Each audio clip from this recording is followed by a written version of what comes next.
dysphoria, they were talking about it. First of all, even saying gender dysphoria, I think, is hate speech now. I don't think you're supposed to. It's in the DSM. I know. Is the whole DSM hate speech? Yes, everything. Your hate speech. Okay. But you know what I mean? I mean, like, everything's hate speech because people they've gone so wacky. But they were talking.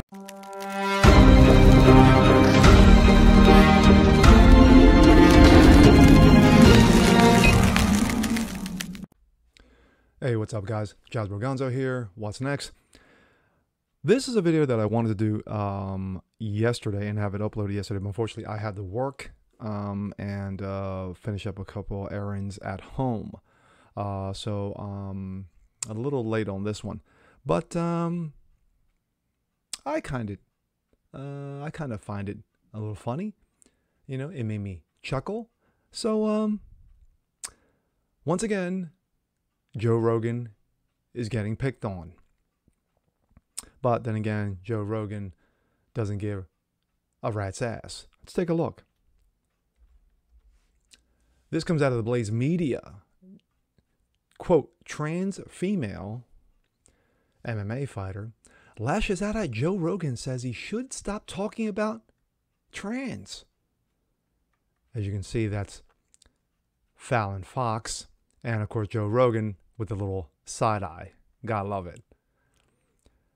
A transgender female athlete, not really, says that Joe Rogan should stop talking about the continuous issue of transgender people competing in sports. Fallon Fox, whose real name is Fallon Fox, retired from fighting professionally in 2014, but regularly speaks out in defense of trans athletes. Fox is a male. The 45-year-old spoke out against Rogan and other critics of trans athletes in an interview with Entertainment Tonight Canada. Reason why? Because Entertainment Tonight America doesn't give, you know. Quote, a lot of prominent people were talking about a bunch of horrible things. The Joe Rogans, the Ronda Rouseys, the Dana Whites of the world. Oh yes, that's what you want to do. You want to slam three individuals who have made MMA.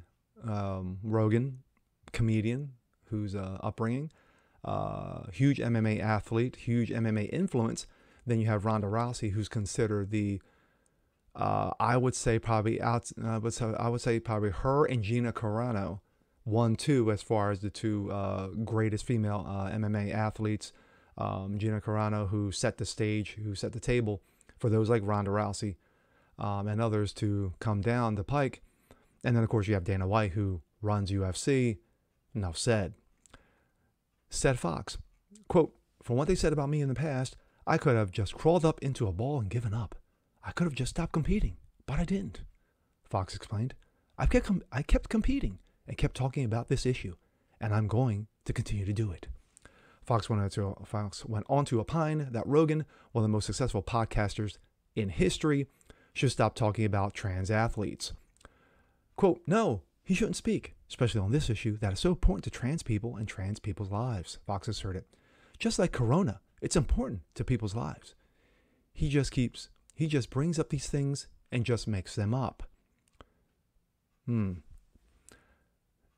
Fox argued that Rogan's claims that real males have advantage over women because of their natural bone density differences.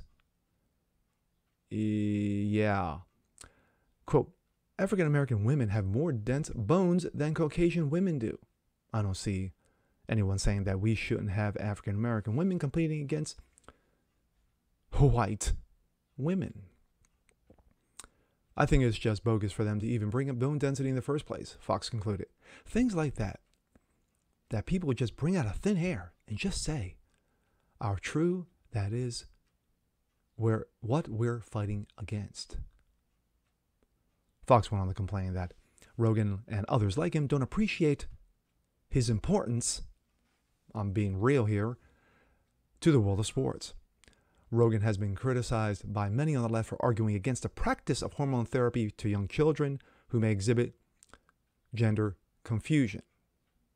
Quote, there is no reason to give kids hormones, said Rogan in his podcast in 2019. And today in 2021, Rogan still stands by his comments then. Quote, people don't know who they are at 7 years old, he continued. People don't even give their 7-year-old phones. You don't let them vote, but you got to let them decide what sex they're going to be for the rest of their lives. My thoughts. Rogan is no conservative by any stretch of the imagination. He is a liberal, but he's an open-minded liberal to the point where he will have those like Ben Shapiro, Steven Crowder, Jordan Peterson, Dave Rubin, Glenn Beck on his program, but yet have those who are of the left as well, the knuckleheads of Twitter and Facebook and what have you on his program. You want to see a great interview regarding, oh my gosh, I forgot the soy boy who's running Twitter, and of course Tim Pool. Great interview. His 20-minute rant that he had when he went back and forth between he and Steven Crowder, that is a classic. Check that out as well. But in regards to this, Rogan is 100% correct. But Rogan is doing the opposite of what those like Mario Lopez and others, Mario Lopez, who did an interview with Candace Owens 2 years ago, who said almost the exact same thing, except he said it with 3-year-olds. He said that 3-year-olds, to try to make a decision like this